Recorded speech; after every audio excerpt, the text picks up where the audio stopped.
Welcome back to A Fine Time for Healing. I am your show host, Randi Fine. A Fine Time for Healing is a place where your physical, emotional, and spiritual well-being are all that matter. So relax and enjoy the show. Today we have with us Dr. Frieda Birnbaum. She's back with us, as a matter of fact. Dr. Frieda is a research psychologist and psychoanalytic therapist in Saddle River, New Jersey, and the award-winning author of Life Begins at 60, A New View of Motherhood, Marriage, and Reinventing Ourselves, and What Price of Power, an in-depth study of the professional women in a relationship. Notably, Dr. Frieda is the oldest woman in America to give birth to twins. And we'll just touch on that. The mother of 5, her youngest sons were born when she was 60, lending her a unique perspective on issues related to parenting and the empowerment of women at any age. Absolutely. Welcome, Dr. Frieda. How are you? Thank you so much. A pleasure to see you again. Thank you. It's great to see you. Thank you. So today we're going to talk about how emotional or would emotional prenups save marriages. So I think we all know what a prenup is in general. What is an emotional prenup? And I always wondered why we have these financial prenups before we even get into the relationship and its depths of what a marriage is supposed to mean. There was the disconnect, and I didn't like it. It seemed very negative. It seemed too businesslike. So I thought about what if they had an emotional prenup, something where you work on the marriage to prevent the other from happening altogether. So I came up with this concept, and actually we're pitching it for a show where we would have couples on, and they would be asked questions with a lie detector next to them, by the way, to see, what is the predominating factor of concerns that would disrupt this marriage. 50% of couples, believe it or not, are divorced. And that's pretty scary. So we would ask them questions. Do you have any secrets? What about, do you believe in monogamy? I mean, that's a big one. Don't think everyone's going to give the same answers. And what about your ex? Will you be seeing your ex? And will you be seeing your single friends? Will you be going together and or separate vacations? All these things that come into play later that couples don't really think about. And by the way, there is such a thing as counseling and therapy before marriage, which is wonderful, but it still doesn't set up the premise for what to expect ahead, because these couples look and see what it is they do know, but they really can't perceive what to expect. What about in-laws? How often to see the in-laws, and how do you spend money? Are you a saver, a spender? Money is one of the biggest factors for divorce, by the way. That's really number one. Not infidelity, but infidelity is often a deal breaker as well. So that's just some of the questions that they will be stating, and we'll see if they're going to stay together or if they're going to leave at the end. That makes so much sense. Thank And I can you. see where that is not discussed. These are the little things that come up, but these little things can become huge because we go into relationships and marriages with assumptions. Yes, a lot of assumptions. I've been married a long time, obviously, but anyway, I've been married a long time. And one of the biggest things, and I love my parents, and I said to him, one of the deal breakers, because I did my own little prenup, we have to be able to visit my parents. We have to be able to take them on trips, because to me, that was important to maintain a certain type of exclusiveness with my parents. And he accepted that. And to me, that acceptance was very romantic. That to me, that is something that went much deeper. I'm not saying you shouldn't be attracted and you shouldn't have common interests, but in the long term, when you're married, some of that stuff is less important than the deeper factors that do keep you together or not. You know that. I agree. Yeah. Is there a difference between how men view marriage versus women? Do we look at things differently?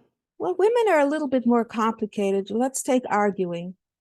Men, my husband, and a lot of men give the silent treatment, and that's a killer because there's no response. I can talk my heart out, and tell him everything, and I will know I'm 100% right, and just say, "Okay, you're right." He never gives me the satisfaction. He will get up and walk into another room, and then I really want to kill him. Go after him. But so that is a difference between expectations and how to go into situations. Men often feel like, what is all this nonsense about? What is all this minutia about? What are you talking about? Who cares? Not important. And to the woman, she'll drag up stuff from history 20 years ago, and she will absolutely feel that this is important to the way this relationship is going. So there's a lot of that tension back and forth with a misunderstanding, but it's not that one person cares less than the other. And that's a biggie. That's the huge misunderstanding. Oh, this person doesn't care, or this person wants to kill me off. And so each person is very highly defended.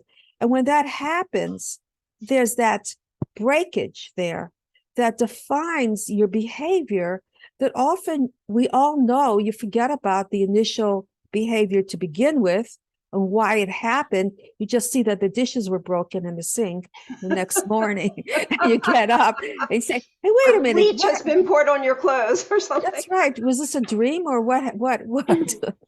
So the aftermath is the lingering fact of all this anxiety. And the truth is, at the end of the day, we're all tired. We all have stuff that happens to us. Somebody said something or whatever, and we want to vent. And that's the wonderful part about a relationship too, companionship.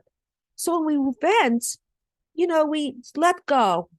And we're not as nice as we were out there to strangers, because we know we have to have that kind of conversation out there. And we let go so much that the person we're closest with becomes our victim. And they're the ones that get targeted because of all the anxiety we had out there. So a lot of that stuff happens.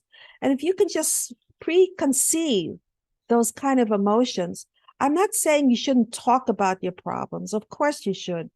But I'm saying say it in a way that's supportive and positive. And the other end of this situation is the person who's listening. All right, if that person is talking their heart out to you, they want something from you. Just don't say, "Let's go have dinner," or "What'd you make today? I'm hungry." That's not the right response. "I'm sorry that's how you feel. I know you had a hard day." So taking turns also supporting each other is very important. Financially, of course, it used to be role playing. It's really changed what marriage means today. I mean, my mother used to say, if a man is like a broom, if you have one at the door, that's good enough. No, today, see, I remember all these things she said. Today, it's not good enough. It's not role playing anymore. It's not the man goes to work, the woman stays home, double standards. She's dependent on him. Women won't put up with stuff the way they used to because they're not as financially or emotionally dependent. And that's really healthy. A marriage should be part, and I know this is very hard. For a man, a marriage is part of the package. It's his career. It's his friendships. It's his a family of origin, his children, his marriage. Women often have marriage as everything in their lives. And that's where the problem begins, because then they depend on the man too much emotionally. And then they say the man is controlling them, but when in reality, the woman is the one that's setting it up to happen. Wow. That's what I found to happen. Wow. That's so insightful. Yeah, women and men think differently. I find that, women expect men to think like they do.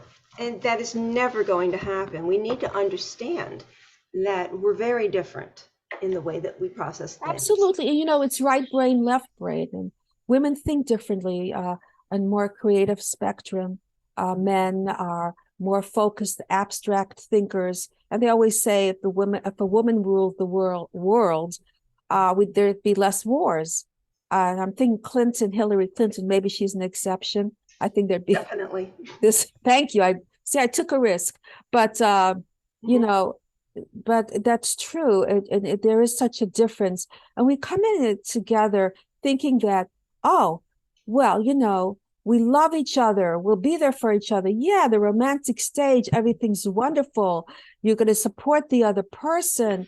And then what happens is you find out you have a different history. She was brought up differently than the other person. So right away, you're starting with a different sense of, raising children. I mean, raising children, two different people with two different concepts is very difficult, being the more nurturing one, being the more forceful one. And I know today men are more nurturing than they used to be, which is wonderful. So hopefully there's less stress in that area as well. But, parenting itself is extremely complicated today.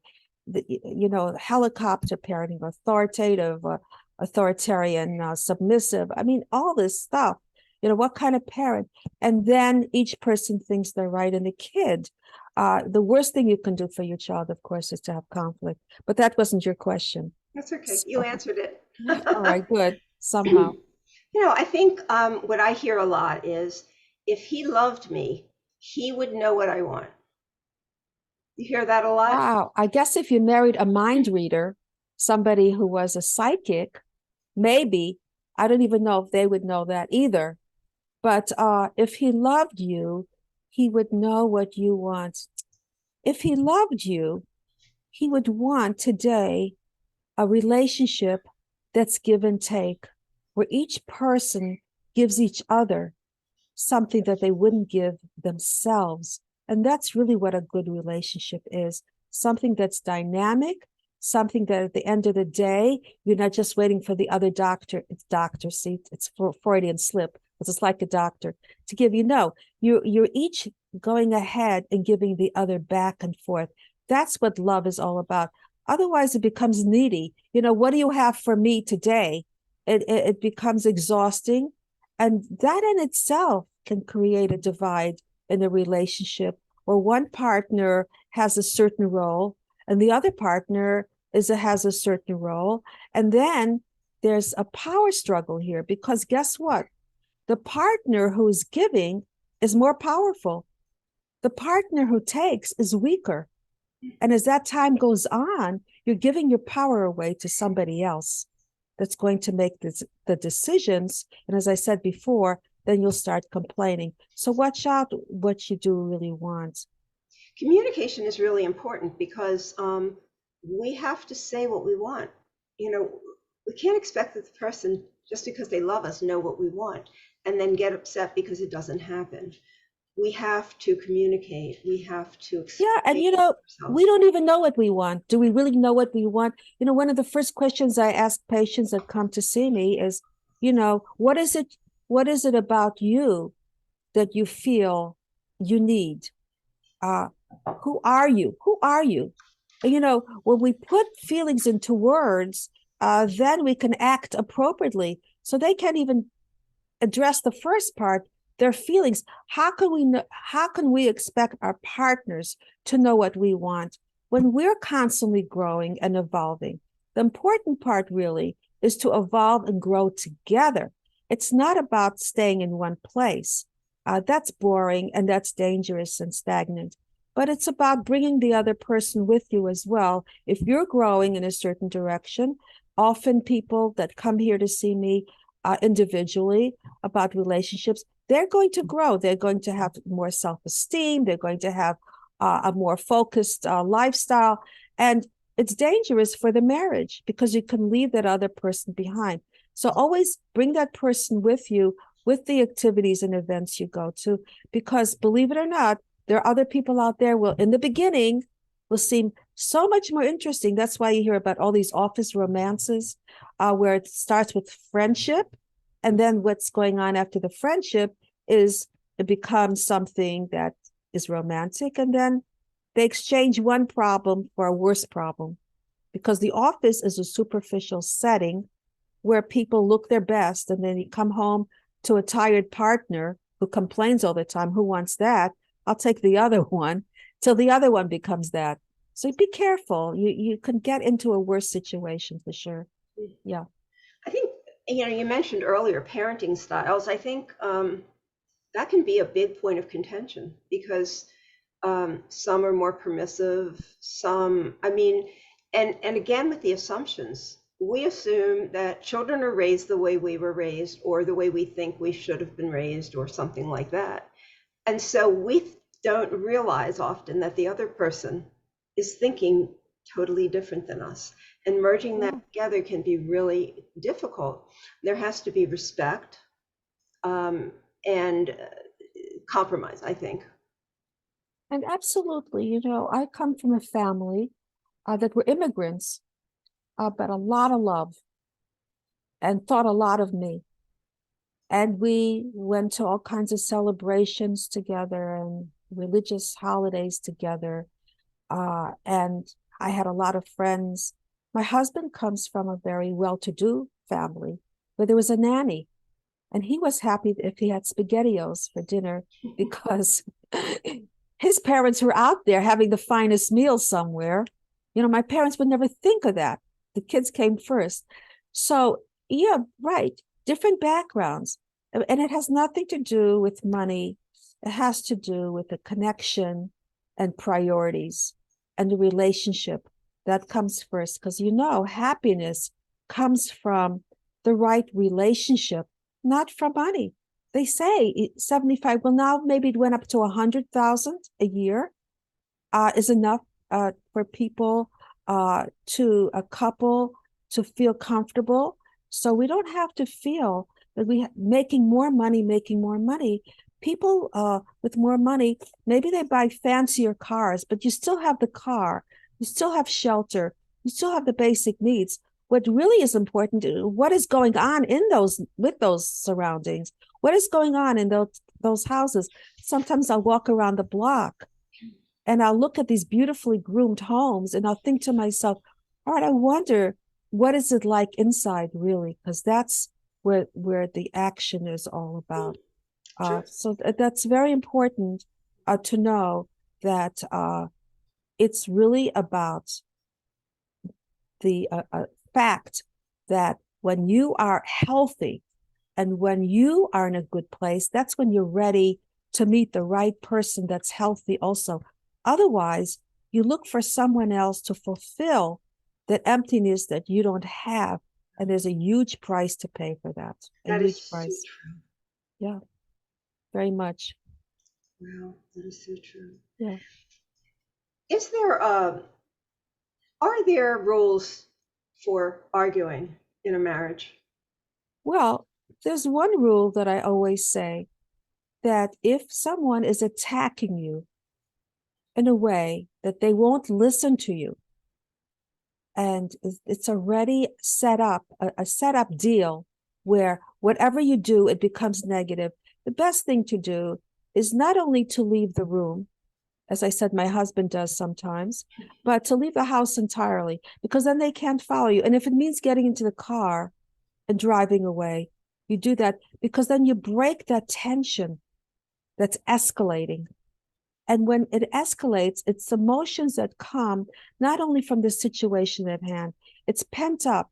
I find in my practice also that a lot of my patients come in because as children they were repressed and they didn't have that opportunity to express themselves. And so it's always there. And so when you're married, you feel that person's going to take care of your wounds.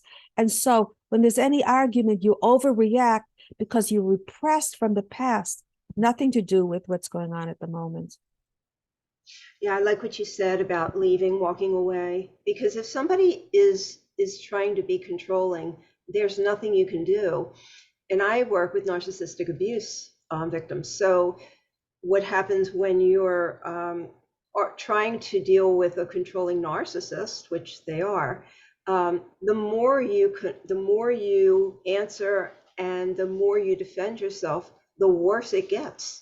and it Yes, takes you to a downward spiral. Get absolutely. out. And by the time you're done, you've brought the issue up initially to your spouse, and now you're being blamed. Yes, Yes. So it's absolutely. important that we not get into these confrontations with these people because they're button pushers. They Yes. know that what they're doing is, is trying to get a reaction, solicit a You're reaction from us. absolutely right. They know our triggers already. Mhm. They know which buttons to push, Right. and we're very good at hurting each other. It's really great, really great. And then if you bring in the in-laws and the parents, that really goes. Your mother's like this, and you're just like that, or whatever. Your father was incompetent and he didn't know what he was doing, and I'm going, my father, or he's going, oh, I said your mother was so and so. So we say things that are over exaggerated to make sure, because our agenda is not to tell the truth. Our agenda is to hurt the other person. How ugly is that? Did you see? I just remembered Roses, the War of the Roses. Yes. Well, that's really hurting it. I mean, they destroyed the house. Right. How they did that. I don't know, coming to think of it, how did they, the banisters were falling apart. I wouldn't have the strength to do that. How did they rip out all this wood? I don't I never know. thought about that. Hammers. I don't Yes. Oh my know. God, she's Weapons. falling down the steps. I'd be dead by then, have a heart attack. But for sure. Remember Ivana Trump, she fell down the steps and she injured herself and didn't make it. So I guess that's what a movie's about. It's surreal. But yeah, so we can really get to that point of dragging each other out. And it's exhausting. And where does it lead us to? We can't stand each other till we cool down because we have to run an errand or some stupid thing. Or can I take the car right now? I have to go. So we break the ice and we live our lives again because life keeps happening to us.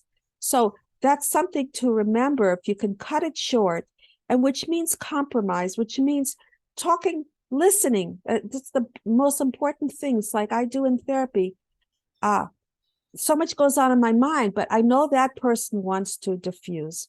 Listen to your partner. That what that person is saying is important to them.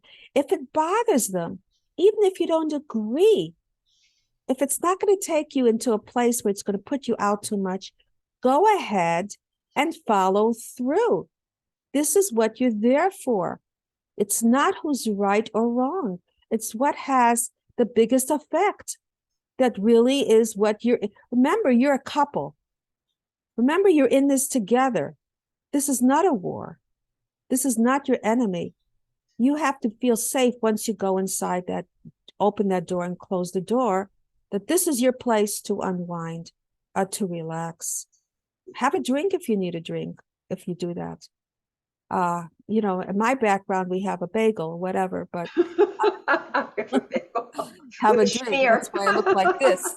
Uh, But yes, that's what we're addicted to. But so remember what you were like together in the beginning, because that's going to put you in the mood. What did you like about each other? What was positive? How did you meet?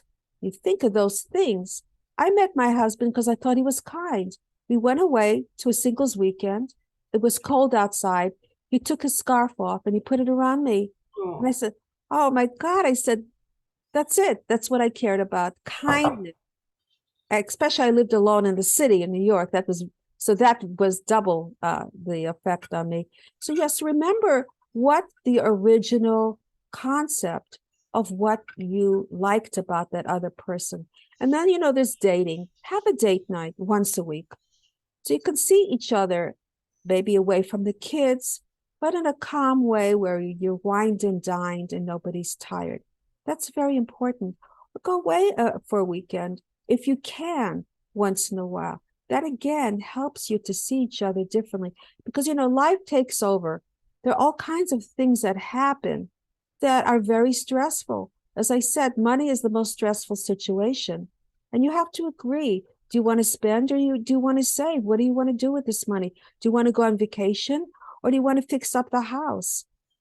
Those are the things that you need to know so you avoid this constant conflict over and over, because after a while, that conflict becomes, full of tension, negativity.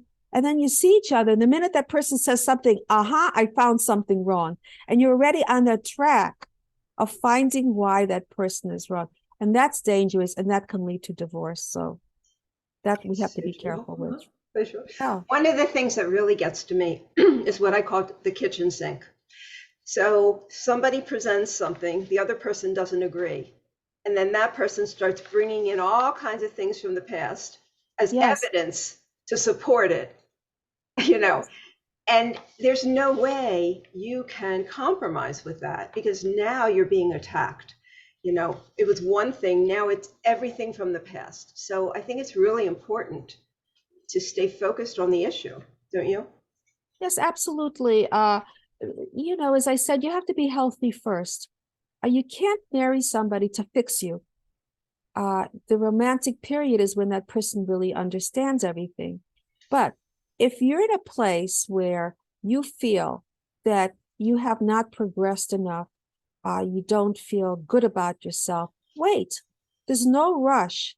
The most important thing is you have to be happy to bring happiness to you. It's what you put out there is what you project. Because if you become the victim, you won't like it after a while.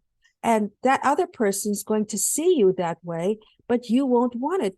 There's a saying, a woman marries a man to change him. Did you hear this one? A woman marries a man to change him.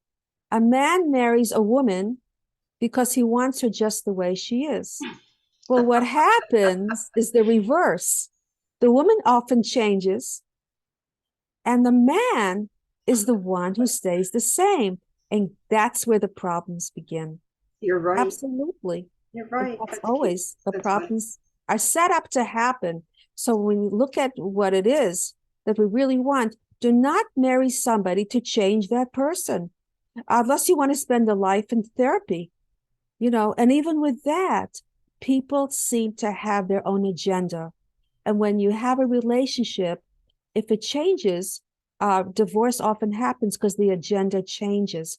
But if you can work it through, and my research for my dissertation showed, if you can work it through, the marriage can be better than ever, because each person is getting their needs met, especially women who want to be financially in charge more. I've gotten a lot of that doing the bookkeeping. The men want to have less responsibility, and they can be more involved with the family or nurturing, and that's a big part of that. So that is something where you give and take to each other, but that's not because there's a deficit, but there's a partnership. There's a different reason for taking in a partnership than, what's in it for me. If you are somebody who makes the other person happy, the other person will want to give you back double. That's always the case. You always get back when you're kind, when you have compassion. Being compassionate is one of the best things in life. To feel for the other person, to have empathy for the other person, that's rich. That if you want to feel good, understand other people. And it's not only in a relationship, but it's just in general, in public sense of where you go and why people react the way they do. So it's changing an attitude of negativity to someone. If somebody slams the door in your face in the supermarket, instead of turning around and saying what you really think, think to yourself, maybe that person is in a hurry. And one thing my husband hates, when he says thank you to someone in public, they will say to him, no problem. Oh, yes. Right? I hate that. What is that all about? What do you mean, no problem? What does that mean, no problem? That you didn't want to do it and forget about it? No, I'm acknowledging that you did something. It is something to. So that really bothers I hate that too. So those are some of the things that people are really not sensitive to. And in certain areas, they get into their car, they don't even talk to their neighbors or know who their neighbors are. When I'm walking around the block with people having all this stuff in their ears and everywhere, I'll say hi. And some people will just shh like that. And I will make it a point to say hello because when you smile, you feel better. So even though they didn't want to say hello to me, I hope they feel better afterwards because it used to be when we had neighbors when I was a child, everyone said hello to each other. They would stop and talk to each other. They'd invite us in. They would all kinds of things. Today, people are very territorial. So in the marriage, if that's what we're talking about, in the marriage, that's another thing. To be able to be open-minded, to accept people, not to isolate yourself from other people in your lives, because then there's a void also. And then you still want to control. I have a couple, hope they're not listening to this, but I have a couple comes in and she finds fault in everybody that her husband meets and in his relatives and in her relatives. Well, guess what? It's only the two of them now. And it's boring. They don't have that kind of connection. So I'm opening it up to be able to bring new things into the relationship. Do not be so insecure that you feel that things are going to change against you if you go ahead and you experiment with new ideas and new experiences. I love it. You really do understand this. I mean, really, really well. And you explain it very well. It makes so much sense what you're saying. Thank you. I appreciate that. Um, yeah, women, I think, we're more engaged when somebody is talking Yes. and will nod. We let that person know that we hear them. Yes. Men don't do that. And so that could be very frustrating to women because we say something and then we get nothing, and Nothing at all. nothing at Sure. all. So, No. you'll get something like, well, you didn't ask a question. So what do you want me to say? No, I want you to participate in the conversation.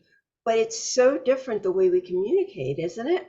Yes, it is. And research has shown that men often speak slowly.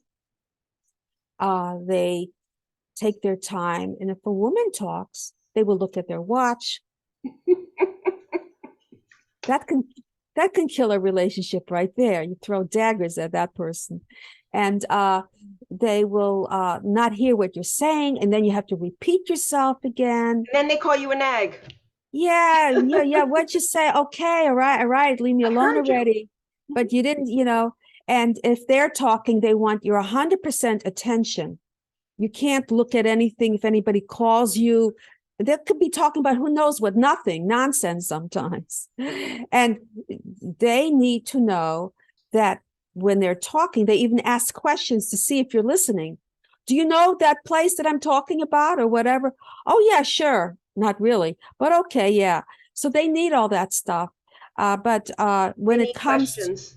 yeah, but it's interesting because men, as children, were not really given relationship connections. They were given a message to go out there into the world. And women have been given a message to be nurturing and more oriented towards relationship, more so. Uh, Even today, with more equality, it's still happening. So what happens during divorce is the man will seek what he's not been given, and that is he will be the one, but believe it or not, will be the first one to get married.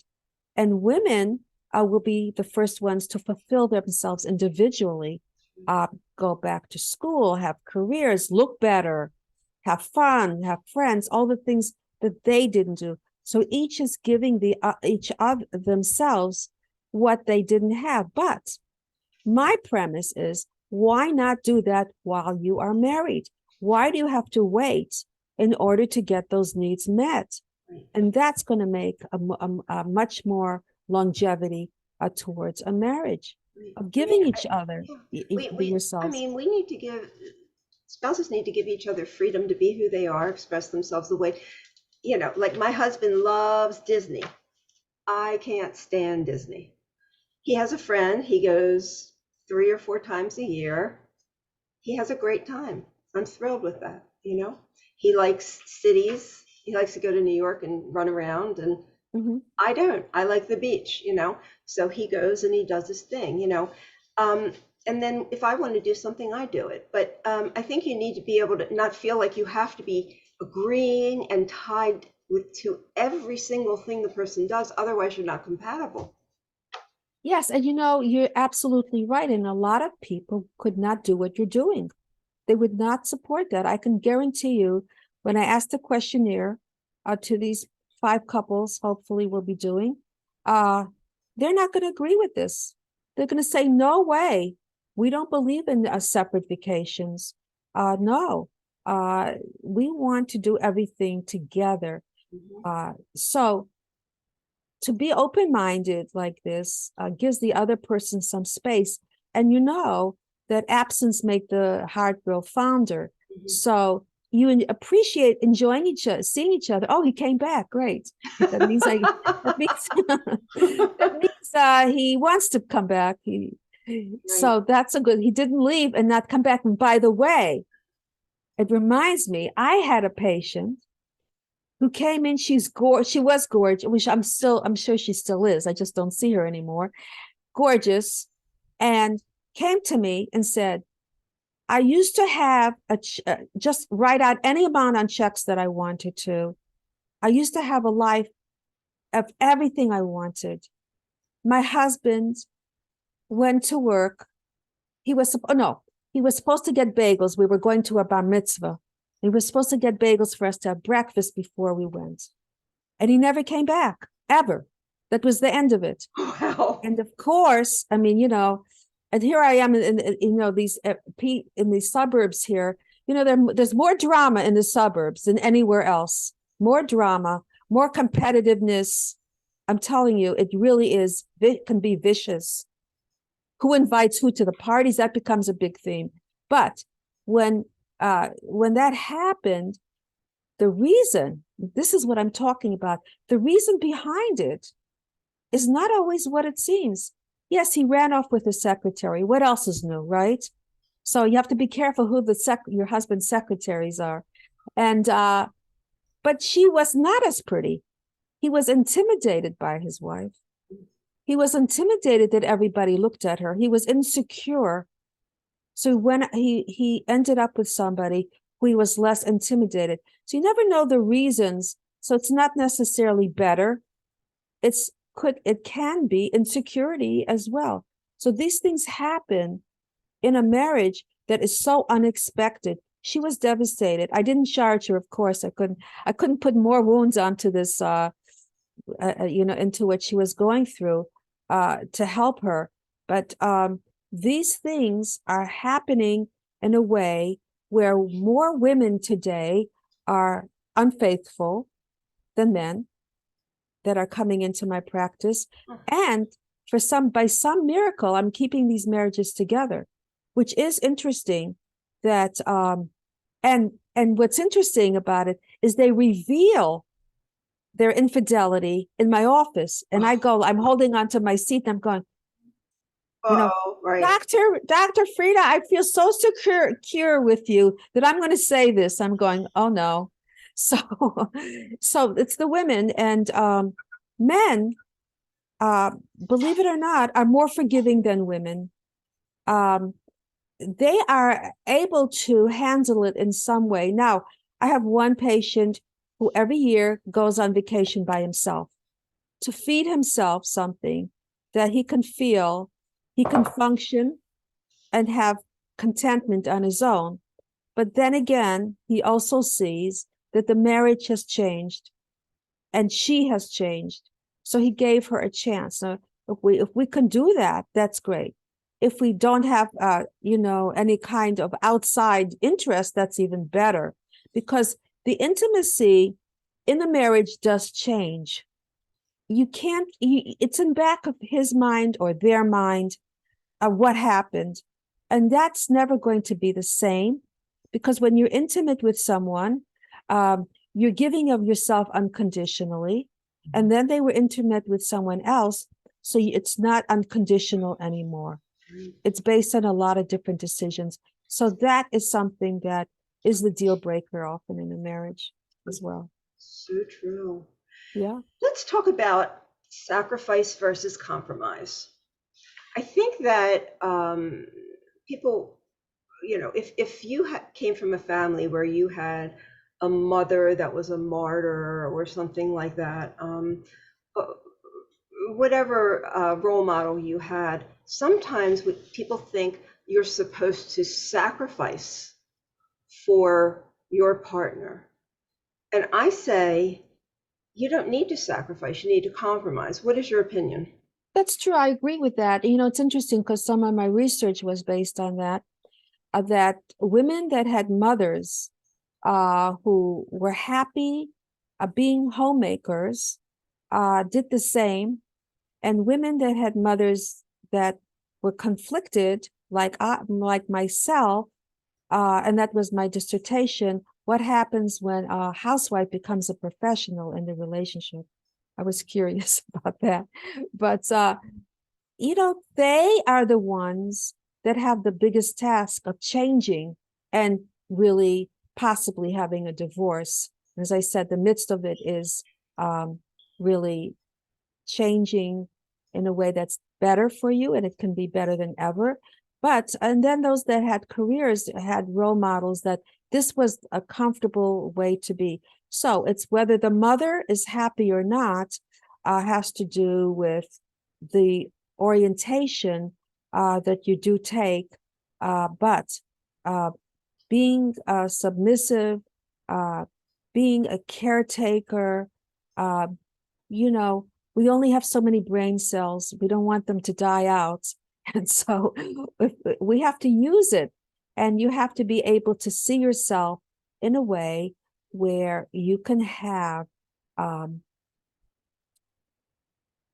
a way of taking care of people and a way of doing the right thing for yourself. So I was brought up in a time where women stayed home. And I went for my degree, and people treated me like I had a disease. Like, really. I mean, today, what else is new? But at that time, well, I always had some kind of stigma because I did do my own thing. Uh, but yet, when I was accepted to Columbia University for my master's in psychology, and I quit because my children needed me. I was married at the time to the same husband, but we were from a different time where the roles were very much cemented, and the children, and he would call me up and say to me, "Oh, what time are you coming home today?" So I said, "Well, what about the kids? Who's with the kids?" He wasn't in with the kids. He wanted to know what time. I said, "Forget it. I don't care." So I got a PhD on my without walls because of that. With all the syllabus and everything, I did everything I was supposed to. Wow. But you see, so you can't really have everything. You can't have it all at one time necessarily, but you can definitely have it all. There are a lot of women, revolutionist women who are sorry they didn't have both moving forward. But today, it's common. And when you see something for yourself today that's not common, trust your own judgment. Because as you're saying, being a caretaker or looking for approval, you're never going to get what you individually need. I mean, my therapy is not psychology, it's psychoanalytic. I treat the individual. 5 people can say the same thing, but it depends who is saying it. So you have to be an individual, not what society expects of you, to be who you are. And then when that happens, you can really be an example for other people. Yes, you're going to go through some bad stuff of not having a support system, but who cares? Who really cares? I saw a movie years ago about this lady who was sweeping the floor in some cabin, some backwards place. And it was very bright. And the theme of the show was she always said she wanted to be a doctor. She could be a doctor, but she wasn't treated equally. And she died of a heart attack while she was sweeping the floor. Very dramatic. But No. I said, oh no. I said, I don't want that to be me. So yes, so that's a part of a relationship. of knowing what it is that you want and getting the support. Now, sometimes couples need to support one another at different times in their careers. If a man moves, often the woman in the family will move for the career. If a woman moves, it's not necessarily the case. So you need to be able to support each other possibly at different times, because there's still certain standards. If a woman has a family and a career, she's thought of as selfish. And if a man has a career and family, he's thought of a family man. So right away, those words depict certain messages. So we have to be careful about what words we use for people. If you are somebody who can support another woman, if you're a woman, that's because you see yourself in that person. If you're competitive with other women, that's because you feel inferior to them. And that's another thing that I researched. I must have done a lot of research. But women who are most competitive and most manipulative are the least accelerated in their careers. So that's very sad that they have to work so hard. I find personally women who are accomplished, I find easier to be with because they don't have to prove anything. They're not competitive. So that's something that's important in a relationship. When you're with somebody, if that person doesn't feel fulfilled, they're going to give you a hard time. So you need to be able to say, I feel secure enough about myself that I can meet somebody who's secure. If I don't feel secure enough, I'm going to meet somebody who doesn't feel good about themselves. And I'm going to be a therapist the rest of my life. Watch out. It's true. It is so true. Everything I say is true. You know that. I know. I mean, you're nailing it, Frieda. Well, that's why I like being on your show, because when I leave here, there's a plaque on the wall in my kitchen, and it says, if no one's listening, it's probably mom. And now my office is an extension here, and people pay me to hear me. I'm talking about all kinds of people in the media, professional, whatever. But the minute I step a few steps into that zone over there, I have teenagers, I know nothing. And even my son tells my patients that come in, why are you seeing her? She doesn't know what she's doing. I said, great, you'll find out in a couple of years if you have established what I did. But, so that's part of the whole scenario of you saying yes to me. Life is not as fulfilling always as that. But thank you. You're welcome. See, be careful what you say. I don't lie. I don't lie. Thank you. I appreciate it. I think we need to know that the person that we're marrying is going to grow and change, that they're not stuck in their ways, because I know I have changed tremendously. We've been married 34 years, going on 35. I've changed so much. I was a housewife, I raised my children, and I experienced spiritual growth throughout that time, and I had different philosophies, and I changed, throughout the time. And then I took on a career and, became myself and no matter what I did, my husband would just come along with me. He didn't change a lot, but he was willing to shift. Well, you're one of the lucky ones. That's wonderful that you found the right person to feel confident enough in himself to support what you're doing. And not everyone does, and divorce happens a lot. And so when we're talking about why there are so many people that are getting divorced, is for that very reason.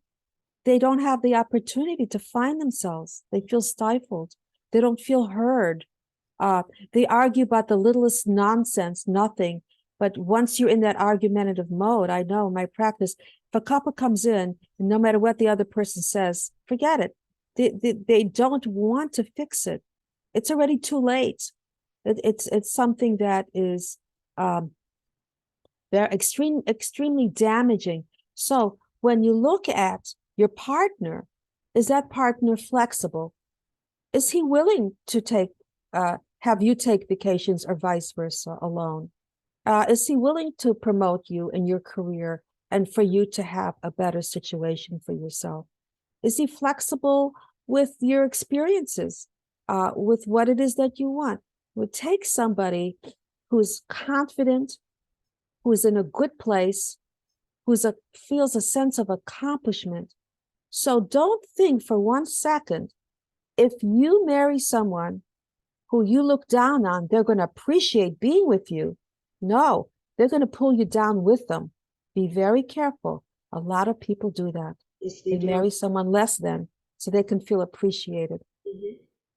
So true.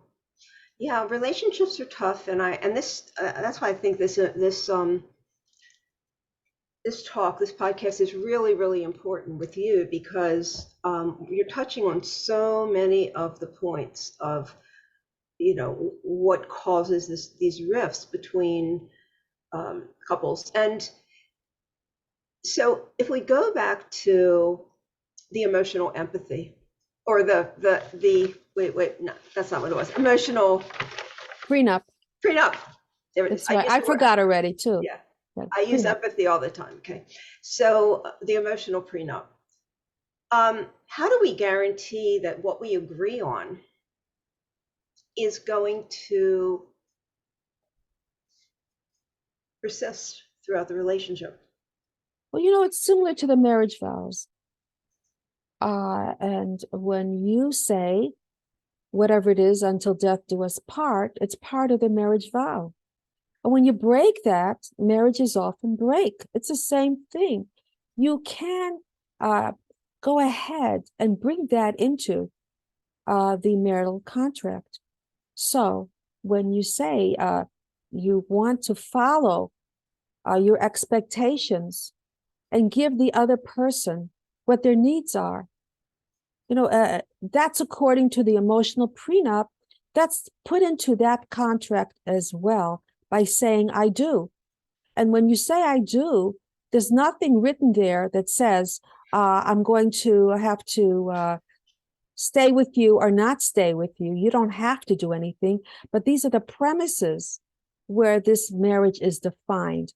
So if you think of a marital contract, it's the same thing, and it's actually part of the vows when you're getting married. So it's very simple. When we have certain expectations, they're not met in that marriage, there's reason to not have that marriage continue. The only difference is that the vows are very general. We don't know what's in between. And what I'm saying, let's know what's in between so we can have a preconceived feeling and know what we can do about it. This way, we're not taken off guard. We're not alarmed, and we have a method of dealing with it. Listen, if you're a saver and I'm a spender, where do we want to go with this? Are we going to argue always? No. How do we want to do this? What's important to you? What's more important to one than the other? Somebody may find it extremely important because they didn't have money and they want to save, and they feel that they can't trust anything. Another person can be very casual. All right, so if it's so much more important to you. So that is preconceived because it's always easier to look at a problem before it happens and to identify it. Once you're in the midst of it, as I said before, it's not only the problem, it's about who's right or wrong. And that's when it becomes going something that keeps sliding downhill. And sometimes, even if you talk about these things, the other person may just be, say, okay, we'll do this. Okay. And then it changes. And when you get married, and a lot of times the other couple will stick it out, just hoping that other person will eventually change back to this agreement. How long do we put up with that? Everybody knows that infidelity is often the deal breaker. You were unfaithful. You kept a secret. You didn't know about it. You ruined the vows. I'm not putting up with it. So there you go. That's an written agreement with this couple. The other situations are similar. How much? This was something that we agreed on. You're not doing this.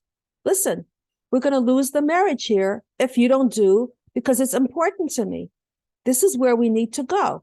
I'm not saying you shouldn't try to work it out, but I am saying that if that person is not flexible with what's important to you, then how can you stay in a situation where what you have done is being broken? So marriage vows, why have a marriage license?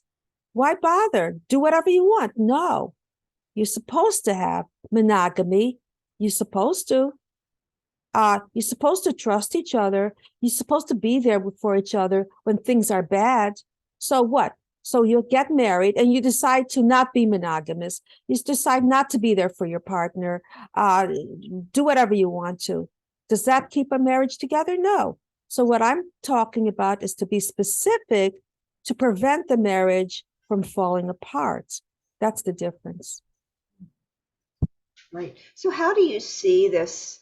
Do you see this as something that should be written out as a vow, or should be said at the altar, or yes, I see what something. is your Yes. vision? So my vision is it should be written out for sure.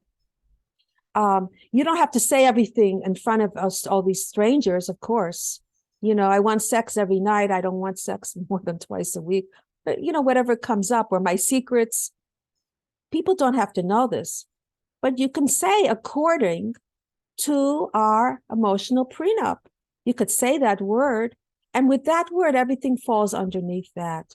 So it's just saying yes to being supportive of the other's needs. You're saying yes to working on keeping this marriage. You're saying yes to knowing that it's not the money that you're going to get out of the marriage, but it's staying in this marriage and this commitment and having a deeper relationship and both of you having your needs met. That's what this is really saying. Similar to the marriage vows, they're just general. But what happens in between, we don't know about it. So yes, until death do us part. What does that mean? What is in between till death do us part? Anything? Not really. I don't think so. Right. And I mean, right, you're right. And if that's not defined, and you think you got to stick with somebody that is incompatible with you till death do you part because you said that, Yeah.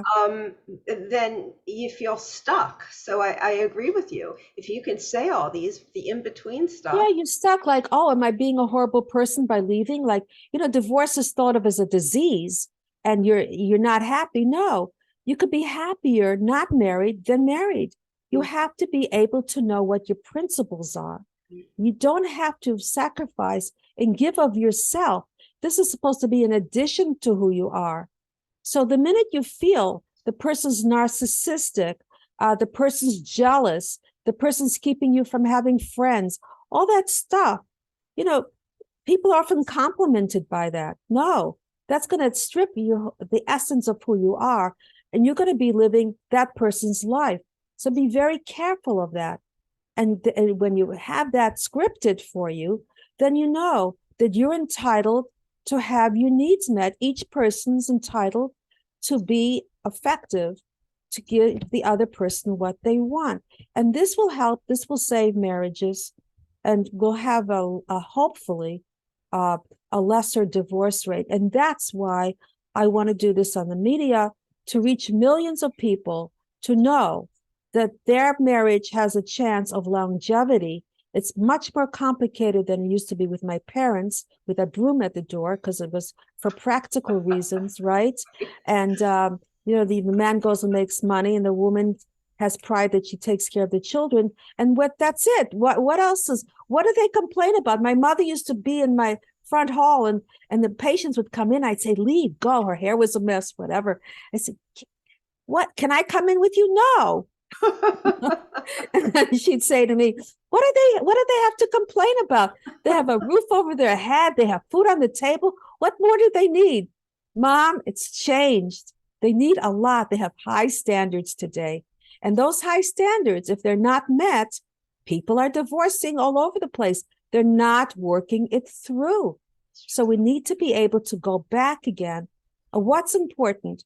Who is important in your life? You're going to change one package of problems for a bigger package of problems. So stay with what you have if you can work it through. That's the best thing to do. But you have to know what it is you want, because sometimes you have conflict about things that are not even being addressed, but you find something to talk about to get that other person, let that other person have it. Kitchen sink. Kitchen sink, exactly. Instead of doing it when you're calm and looking at what the real problems are. And a lot of it comes from not having taken or been giving what you needed from the past, and then you blame that person that you're with. So be careful. Know the difference. Don't throw a shoe over their head for no reason at all, just because you're tired or whatever that reason is. They did nothing. They're tired too. Right. Everybody has needs. Everybody wants to be understood.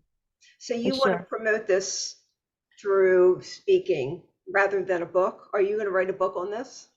I'm just finishing a book about